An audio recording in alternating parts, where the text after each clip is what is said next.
Welcome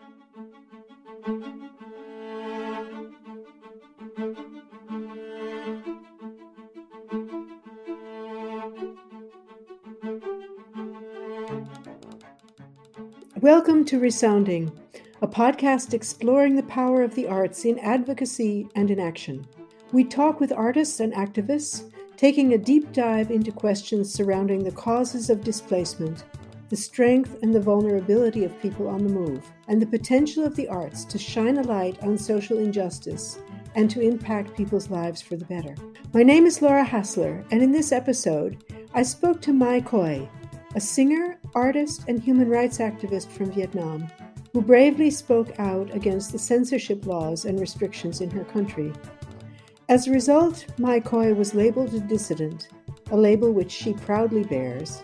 She is currently living in exile, producing music with new musical allies, as well as continuing to speak out for human rights for artists and activists in Vietnam.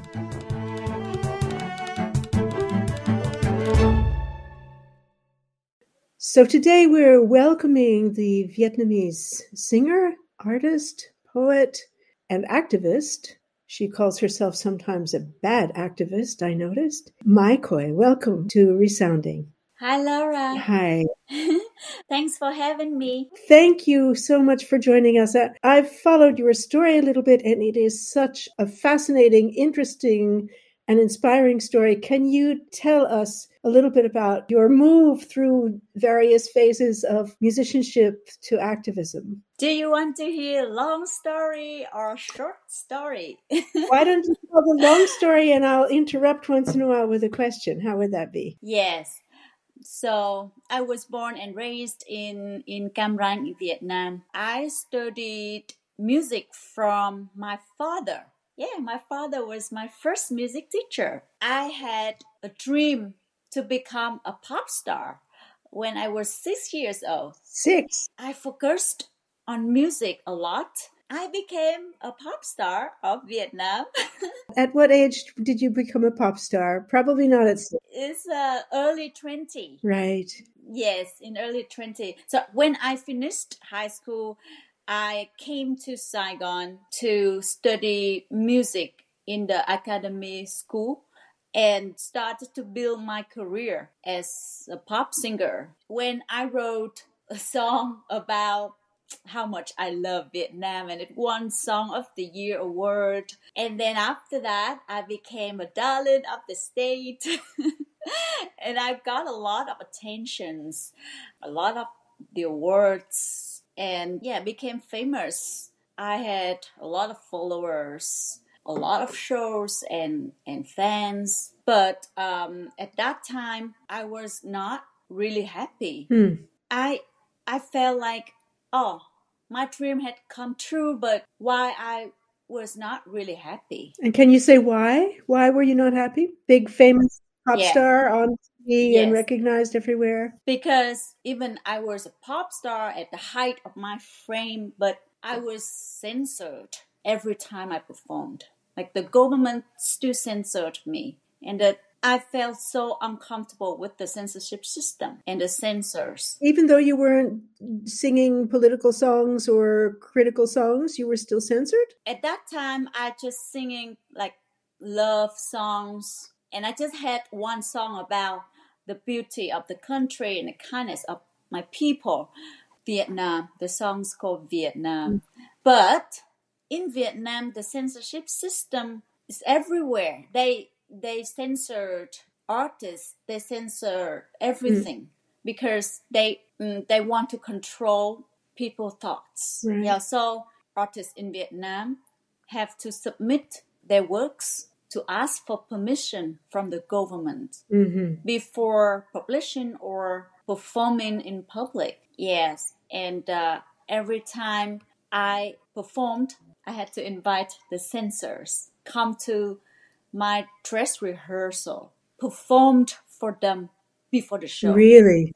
And they will give you the decision that you can perform this or that, wear this or that, or and if you don't follow their decision, they will not allow you to perform. So you were being censored even though you were singing pop songs? Yes. Probably not very controversial subjects, or were you controversial in another way? Did it have to do with how you were there, how you were on stage, or what was it about you that attracted their criticism? I was performing pop song, but the content of my songs sometimes very like sensitive and sexual. Mm-hmm. That's what they didn't like. Sexual. So And about yes, about sexuality or about gender or about women, that kind of. yes, yes, like the beauty of body of the woman and the pleasure that the woman should receive in their love, all kind of that is was very sensitive and was censored. Isn't it interesting that authoritarians are almost always as interested in repressing women's freedoms as they are in repressing political commentary, other types of political Yes, commentary? Very yes, interesting. yes. Vietnamese women have to live under a lot of pressure from the society, also the censorship. Right. So how did you move from there to into a more assertive role or a more activist role? How did that happen? Yes, every time I've been censored, I got a little angrier and angrier. And then at one time in the dress rehearsal, a censor suddenly shouted at me, insulted me, like they they shouted at me, asked me to stop performing, and they say they will ban me forever from singing in public. And I felt at that time like the artist inside me couldn't stand any longer, Mm-hmm. couldn't keep silent any longer. Mm-hmm. So that is the point. And then not long after that, I came to the street to protest with people because there was the environment disaster happened at that time. Mm-hmm. And so this is interesting, this kind of arbitrary moment, because here you were having written a patriotic song, having been awarded a prize for it, and then suddenly you're being threatened with being completely banned and forbidden from singing. And then was that I heard also something about that you had tried to run for office for Yes. for parliament. How did that go? Was that around this same time? Yes, all of those things happened in 2016. Okay. Yes, I felt so uncomfortable. I felt so upset about the government and the system. And I wanted to make a change. I wanted to use my fame to do something because I had a lot of followers. And I think when I do something, people will understand about that and they will awake. Mm-hmm. I nominated myself for the National Assembly election in 2016 because I wanted to raise awareness for people about their right to participate in politics. Nominated myself, but then I got a lot of problems, trouble from the government, and I documented the process of my nomination. At that time, my nomination sparked a huge debate. A lot of people was talking about, oh, why Mai Khoi could run for office, and most of people thought that I was crazy because I was not a Communist Party member. Mm-hmm. But you were a well-known person. So did it spark a lot of debate and controversy because people didn't think that a singer could be in the government? Was that the reason? They think artists shouldn't do anything about Right. politics, and they also don't know about they didn't know about their own right, the political participation right, Right. and they thought that I was making some shot just to get attentions from people. Right. Yes. So, and what happened then? When they refused to let you onto the ballot, what happened then? Did you protest that? Were you out speaking about that, or did you just say, okay, I'll just have to find another way? What happened then? I was rejected from the ballot, Hmm. but I found another way because at that same month, I've known that President Obama coming to Vietnam, Hmm. and I made a video to invite Obama to meet with me Hmm. to talk about the election law because as an independent candidate, I was rejected from the ballot unfairly, non-transparency. So I have a reason to invite to meet with Obama to talk about this because at that time the US government was supporting Vietnamese government to reform the law and especially the election law. Uh-huh. Yes, and the government, Vietnamese government, was not happy about that because my video went viral. Right. I received like an invitation from the U.S. embassy. Hmm. Yes, the Vietnamese government tried to stop me from the meeting, stop me coming to the meeting. Right. But they didn't succeed, and you did meet with Obama. And what did he advise you? I was so disappointed about what Obama advised me. Before the meeting, I I was hoping that he could do something better than that, stronger, or he could release some political prisoners. But he couldn't do anything. He just come and make some business deals, sell some airplanes for Vietnam. Yeah. And in the meeting, after listening to us, like I was in the meeting with another Vietnamese civil society representative, and we talk about many different issues that happening in Vietnam. And then when Obama gave us advice, he kind of say, "Water wears down the rock. Just be patient." Yeah, well, he gave that kind of advice to everybody finally, right? I mean, he promised hope and change, and he brought Wall Street power and did business deals, and but his image was a human rights image, yes, but he didn't really deliver on that, and I think that made a lot of people, not just Americans, but people around the world, very disillusioned. You said something in one of your presentations about that and about the importance of people, maybe especially artists, of not relying on a hero to come and rescue you. As you know, artists around the world are different with artists in Vietnam. We have been living under the censorship system for so long, we don't even know about our own rights. We have to censor ourselves before we have our works to the public.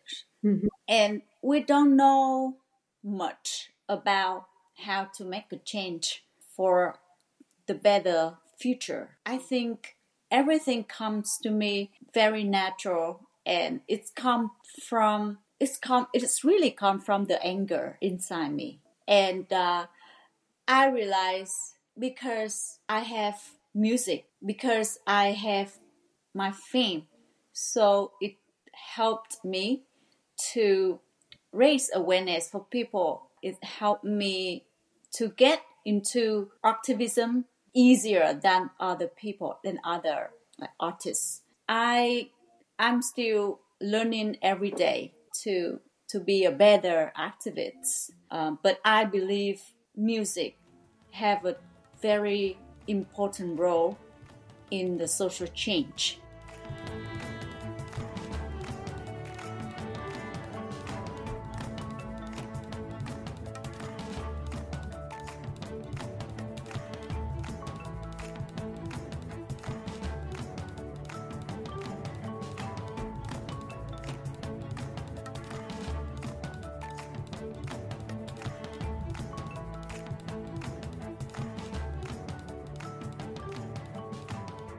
You said you're motivated by anger. As a friend of mine said recently when I was talking about something I was very angry about, I think it was about the situation of refugees in the Netherlands where I now live. He said, Laura, hold on to your sacred rage. I think if I see you and you're singing and you're speaking, it brings that phrase up in me, that sacred rage, but you also talk about how much you love your country, how much you love Vietnam, and how you think about it every day. And I'm very interested by the idea of anger, rage combined with love. I would call it radical love, and how artists can leverage that combination through art. And I see Yes, that's what I see when I see you performing. I see those two things both very clearly yes, there. yes. Like the country, we love our country. We always love our country, and we get angry because a wrong system, like a bunch of people are destroying our country, make people in our country suffer, and we cannot stand it. I think if someone is a real artist, they will never silent about that. The artist inside them will do something to express that. Yeah, I think that's very natural. Anger and love, or the feeling of uncomfortable, like can these combinations to create art. Yeah, yeah. Yes, And maybe to tell different stories, maybe to also to make other people braver, or to make other people wake up and see the injustice, and but also see their own possibilities to do something about the injustice. Do you get a lot of reactions from your fans? I mean, I know you have a large fan base. Is that still there? And do you get reactions from people that you've changed the way they think? yes. I still have some old fans, like the fans that was following me from the pop stars time until now. But I also lose a lot of fans, Yeah, sure. because I know we have conflicts, political ideas. We have conflict, society taboo. Mm, Yes. sure. So, but I know it can be like that. It can be like that because we cannot have everything. And are you in contact with like other musicians from different countries who are also facing the same kind of suppression, repression, injustice as you are? Is there something like a network? Yes, yes. The first time when I met them was when I when I came to Oslo Mm-hmm. for a human rights conference. Mm-hmm. That was the time that I had to get out of my country because the police was chasing me. Mm-hmm. I had to, like, I had to disappear a little bit, and then I came to Oslo for that conference. I have met with some artists, activists who doing the things like me. They fight for the censorship system, and they fight for human rights using their art. Mm-hmm. Yeah, I still have I still have connections from those artist activists. Yeah, and another time when I received the Václav Havel Human Rights Prize for Creative Dissent, I also met a lot of incredible activists and artists in that conference. And we kind of not really do anything together now, but still have connection, and we ready to support each other. I actually made um, a song with Lebanon singer activists. Interesting. Yes, and we that song we created together to support for the Black Lives Matter movement. Trái đất đang thở than, trái tim đang ngổn ngang.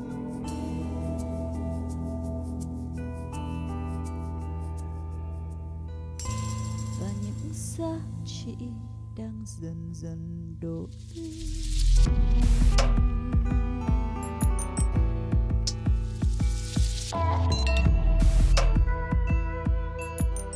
Wonderful. I mean, I think it is important in some ways.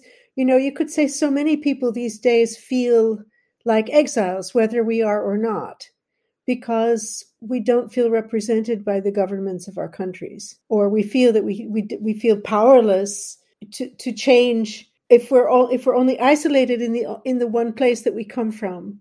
And I think it becomes so important to link up with others from different places, because so many people so many artists are being censored or being silenced. Yes. By government authorities for whom their voice is not accepted. I know that somebody like Roger Waters, for example, he was supposed to perform in Germany, and the German government canceled his concert because he's come out for Palestinian rights. Oh, really? Anti-Semitic, yes, indeed, yes. I don't know that can happen in Germany. Oh, yes, it can indeed, yes. Ooh. We were just talking beforehand about these new revelations about how Twitter had been silencing unpopular or things that the U.S. government doesn't want to have talked about. The FBI, the CIA were in contact with Twitter saying, please take down this one, please take down this one.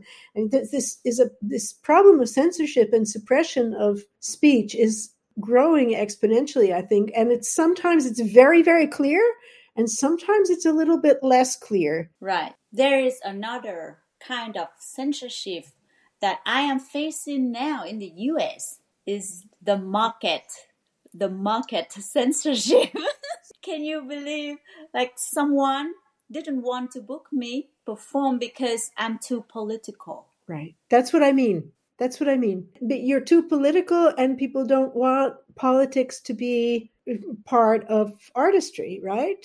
Art is just supposed to be for our amusement, for our free time. It's not supposed to be what I think the most important function of art is, which is to be a mirror, to hold up the truth, to speak the truth, and to challenge people, and to do that in a creative way. Yes. And I know there is many reasons that people have conflict with you or don't like you. Like, for example, they will not tell us, but inside them they kind of hate immigration artists, for example. Also, so that you mean you're also experiencing that kind of discrimination and exclusion, right? In the U.S. Yeah, I'm living in Pittsburgh, and I feel grateful here. I feel very lucky to be here because many people are kind and welcome and friendly, and I've met with incredible artists to work with, and they're so open, so welcoming. But there is still some place that secretly censored me because I'm too political. Right. And how do you deal with that? Have you found other places where you are welcome? I just try to find more connections. Yeah. Like, as a new artist in a new country, I have to build my career from zero, from the beginning. Yeah. So I don't think that I can fight to that kind of censorship. Instead, I just want to build more connections to have more artists and musicians to support each other. I'm building a community, like artist musician community in Pittsburgh, and we meet every other Monday to create music and art together. That's the way I start. And is this the Dissidents? Is that the group that you're talking about? Yes, I have the band Michael and the Dissidents here in Pittsburgh. Wonderful name. It sounds so beautiful. Tell us a little bit about how you came together and about the band itself. So Michael and the Dissidents in Pittsburgh just formed recently. I just came here 2 years. Uh-huh. Not too long. And I've met with these talented musicians. They are from University of Pittsburgh. Uh-huh. And they have the same interesting about making music linked with the social change. Right. We share all of the values. I'm lucky that they like my music, the music that I made with the Vietnamese dissidents back in 2016. And I found it also very interesting to listen to some of that music, because the music itself is so interesting, because I hear Vietnamese influence, bits from sort of Vietnamese folk or traditional, and I hear jazz, and I hear rock, and I hear rap sometimes even. Yes. Wonderful improvs by everybody. It's a very, very interesting music. It's not predictable at all. Yes. I found it really interesting as a musician to listen to what you produce. It's not just verbal content, the words, or your protest. Yes. It's also very, very interesting music. Yes. I think our music is very interesting because it's a marriage between Western tune and Vietnamese soul. I'm not using traditional music. I just have that soul. I just have that spirit. Sure. I learned music. I learned ethnic music from Vietnamese ethnic musicians. Right. And when I create my songs, it's from my blood. And when I write songs, writing music, and when I sing, when I perform, it come out. Yeah, sure. Can you talk about one of your songs that maybe we can play a bit of? I have some new songs that I really want to show as well, but I have not recorded the songs yet. Okay. The new music that I'm making here with the local musicians is very, very different, very good, and we still have to collect money to record the new album. But right now, if I want to share some of my old songs with the Vietnamese dissidents, I would like to share the song Please Sir. It's about how the censorship system in Vietnam works. Cộng hòa xã hội chủ nghĩa Việt Nam độc lập tự do hạnh phúc.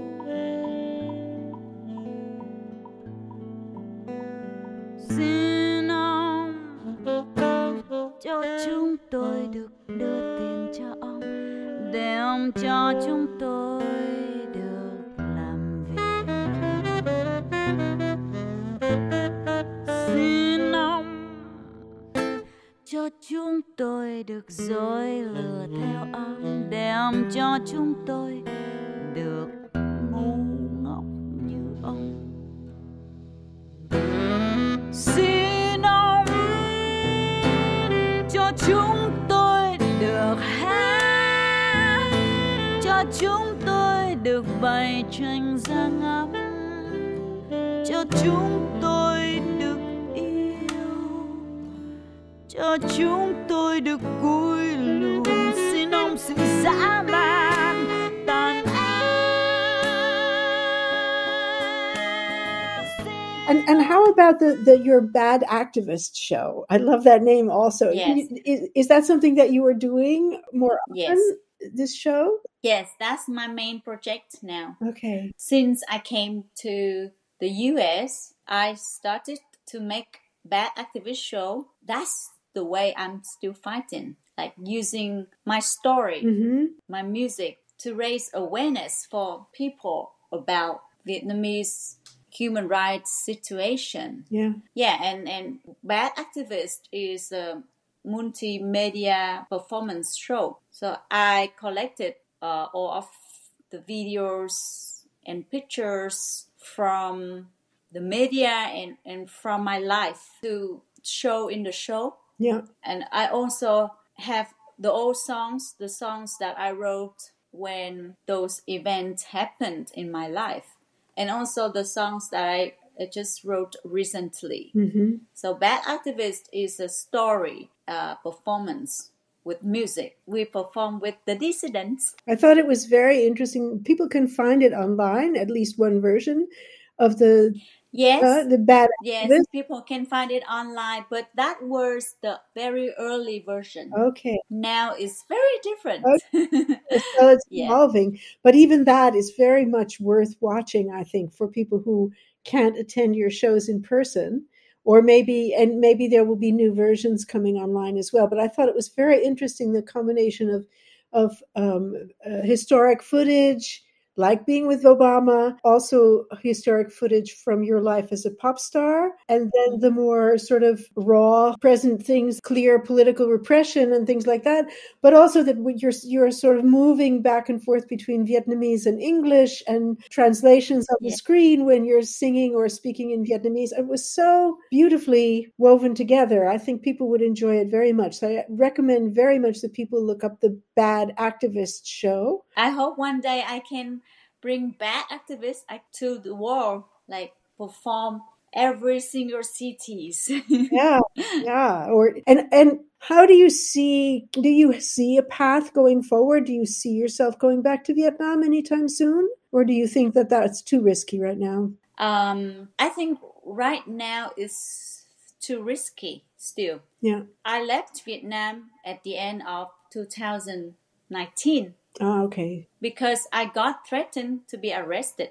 Since I left Vietnam, they arrest a lot of my activist friends. Really? Yeah, they arrest a lot. They have some change in the government. They have some positions change. Mm-hmm. But the change in the system is not really help for human rights in Vietnam. Mm-hmm. They still suppress us and arrest anyone they know. Like they arrest even environmental activists. Well, you do know, though, that when that starts happening, what it means is you're having an impact. It's because it's working, because you're changing people's minds. So otherwise they wouldn't bother, right? And I think it's also almost an automatic reaction of authoritarian regimes to try to keep people from thinking, keep people from listening or exchanging or thinking creatively. It's sadly, it's true in many, many places across the world. Yes. But I'm glad you have a place that's for you safe now, and that you found other musicians to work with.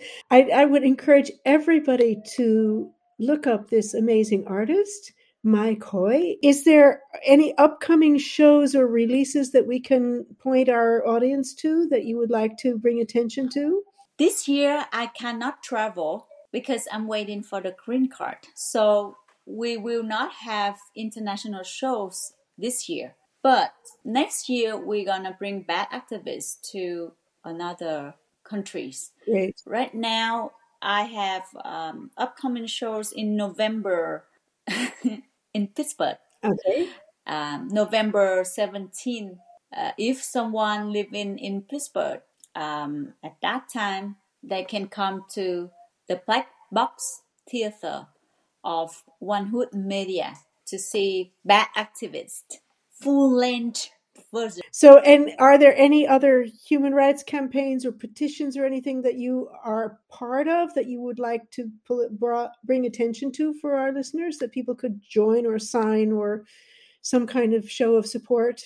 Yes, I am participate in a campaign to advocate for environmental activists who were arrested last year. They are 4 environmental activists in Vietnam. In Vietnam, bravo! They were environmental activists, but they are in jail now, and we are doing campaign to raise awareness for people about them, about what good things they done and why they were in jail, and now asking for their release. We still working with organizations like that, human rights organization, to work on some human rights advocacy. This campaign will start on the April 22nd. April 22nd, the campaign for the